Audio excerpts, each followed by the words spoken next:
रंजना कभी ब्रश नहीं करती थी। उसे कितनी बार उसके माँ बाप ने डांटा, लेकिन उसका कोई असर उस पर होता ही नहीं था, जिस कारण से उसके दांत पीले पीले हो जाते हैं। शादी के बाद अरे बहू, वैसे तो तुझ में कोई कमी नहीं है, पर तेरे दांत इतने पीले कैसे हैं बेटा? कैसे मतलब? कोई सर्जरी थोड़ी ना कराई है। वो तो क्या नाम, मैं ब्रश नहीं करती थी तो पीले हो गए। अब क्या करूं? आप कहें तो लाल करवा लूं या फिर काले?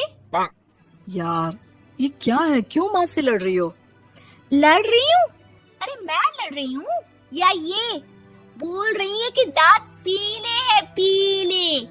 अरे तपस्या थोड़ी ना की है इन्हें पीले करने के लिए। बकायदा ब्रश नहीं किया है 20 साल तक, तब जाकर। छी, कैसी बात कर रही हो? ये उस वक्त तो पीले नहीं थे जब हम लोग तुम्हें देखने आए थे।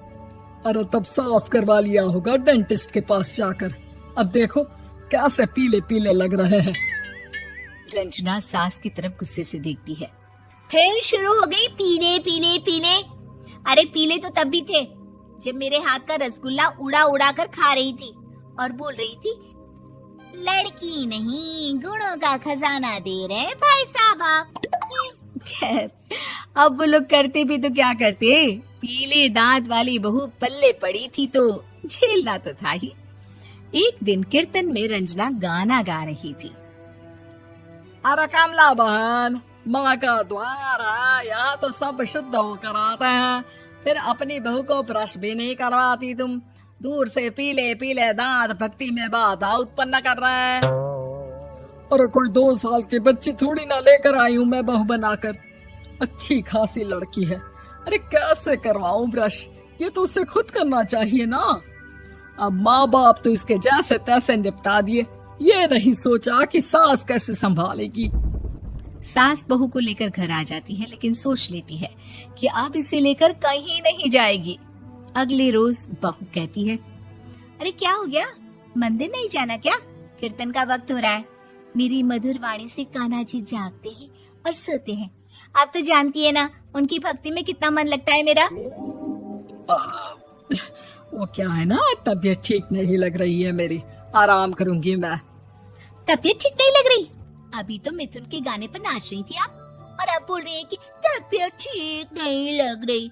अरे भक्ति में मन लगा लो सासू माँ, ऊपर जाना है, क्या मुंह दिखाओगी आप? हाँ? सास को बहू की बात पर गुस्सा आ जाता है। मैं क्या मुंह दिखाऊंगी, इसकी चिंता तो ना कर, समझी? अपने मुंह की चिंता कर, जो ये पीले पीले दांत लेकर हर जगह पहुंच जाती है। पता है लोग कितना मजाक बनाते हैं। ना जी ना, मैं नहीं जाना कहीं तेरे साथ। तो ये बात है। कोई ना, मत जाओ, मैं अपने कमरे में ही बैठकर भक्ति कर लूंगी। ऊपर वाला दांत थोड़ी ना देखता है, मन देखता है, भावना देखता है। और अरे बस बस, तू सब कुछ दिखा, बस ये सफेद चमकदार दांत ना दिखाना किसी को, है? जा यहाँ से। बहू को सास की बात का कोई फर्क नहीं पड़ता, वो तो जैसी थी वैसी ही रह जाती है। सुबह नहाकर किचन में खाना बनाना, फिर खाना खाना, कीर्तन भजन करना और सो जाना। एक दिन, माँ जी मैं सहेली के घर जा रही हूँ, शाम को लेट आऊंगी। हाँ, तो जाना, मैंने कौन सा तेरी आरती करनी है घर पर बैठकर। रंजना सहेली के घर जाती है, जहाँ वो पार्टी में जाने की तैयारी कर रही होती है। अरे शिखा, कहाँ जाने की तैयारी कर रही है? मैं गलत वक्त पर आ गई क्या? अरे नहीं यार, उल्टा सही वक्त पर आई है। मैंने ये साड़ी और ज्वेलरी निकाली है यार, शाम को इनके ऑफिस की एक पार्टी में जाना है। बताना कैसा लग रहा है ये सब? नहीं यार, इस ड्रेस के साथ तो वो वाली ज्वेलरी अच्छी लगेगी। हाँ सही बोल रही है, मैंने ध्यान ही नहीं दिया। वैसे तो हमेशा से मस्त फैशन सेंस रखती है। तो बड़ा जाती होगी ना पति के साथ पार्टी में। रंजना कुछ नहीं बोलती, बस सोचती है कि यार काश ये बात सही हो जाती, पर मैं क्यों नहीं जाती पार्टी में? क्या इन लोगों की कोई पार्टी होती नहीं होगी? रंजना घर आती है और रात में पति से सवाल करती है, एक बात बताइए, आप मुझे किसी पार्टी में क्यों नहीं ले जाते? क्या आपके यहाँ ऑफिस में पार्टी नहीं होती? पति बेचारा क्या कहता कि दांत पीले हैं तुम्हारे इसलिए। अरे कोई पार्टी होती नहीं हम लोगों के ऑफिस में, तो कहाँ से लेकर जाऊं? और मार्केट, मॉल, कहीं वीकेंड घूमना, कहीं तो। अरे यार, सारे हफ्ते में एक छुट्टी मिलती है, तो सोचता हूँ कि आराम ही कर लूं। क्यों? रंजना मन मार के रह जाती है। पहले कभी सास के साथ मंदिर जाया करती थी, लेकिन वो भी सास ने ले जाना बंद कर दिया। घर बैठी बैठी रंजना बोर हो जाती है। तभी उसे आइडिया आता है और वो मायके जाने का सोचती है। सासू माँ, 2 दिनों के लिए मम्मी के घर जा रही हूँ। अच्छा अच्छा, ठीक है, आराम से जा। और हाँ, माँ से कुछ अच्छी आदत सीख कर आना कि कैसे शरीर के हर भाग की तरह दांतों की सफाई भी जरूरी होती है, समझी? शुरू हो गई ना आप?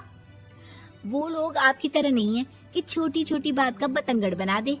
उन लोगों के लिए मैं मायने रखती हूँ, ना कि मेरे पीले पीले दांत। रंजना माँ को बिना बताए उन लोगों को सरप्राइज देती है, लेकिन जैसे ही वो दरवाजे पर पहुंचती है, अंदर देखती है कि घर वाले कहीं जा रहे होते हैं। अब माँ, काश रंजना दीदी के दांतों वाली प्रॉब्लम नहीं होती, तो वो भी हम लोगों के साथ चलती ना बुआ जी की बेटी की शादी में। हाँ बेटा, लेकिन अब उसे कौन समझाए कि उसको उसके पीले दांत नहीं दिखते, लेकिन उसके आसपास के लोगों को कितना एम्बैरेसिंग फील कराते हैं। मुझे तो कितनी बार उसके स्कूल की टीचर ने शिकायत की कि उसके साथ कोई लड़की बैठना भी नहीं चाहती, और ना ही कॉलेज में कोई उससे बात करना चाहता था। लेकिन पता नहीं क्यों उसे ये बात समझ में ही नहीं आती। कोई कमी नहीं है उस लड़की में, बस यही कि दांत पीले हैं। वो तो भला हो जीजा जी और उनकी माँ का, जो दीदी को जैसी है वैसे ही रखा हुआ है। रंजना को अपने घर वालों की बात सुनकर बहुत दुख होता है। वो सोचती है कि वो क्या करे, लेकिन फिर वो सीधा डेंटिस्ट के पास जाती है, अपने दांत चमकाती है और कसम खाती है कि वो रोज ब्रश करेगी। अरे क्या हो गया? तुम तो 2 दिनों के लिए गई थी ना। पर कोई ना, अच्छा है, चलो आ गई तो। रंजना सास के सामने आकर खड़ी हो जाती है और पूरी स्माइल करती है, उसके चमकदार दांतों को दिखाती हुई। हैं? चले मंदिर? माँ, मुझे माफ कर दीजिए, मैंने आप लोगों को बहुत एम्बैरेसिंग फील करवाया। मैं आज से रोज ब्रश करूंगी।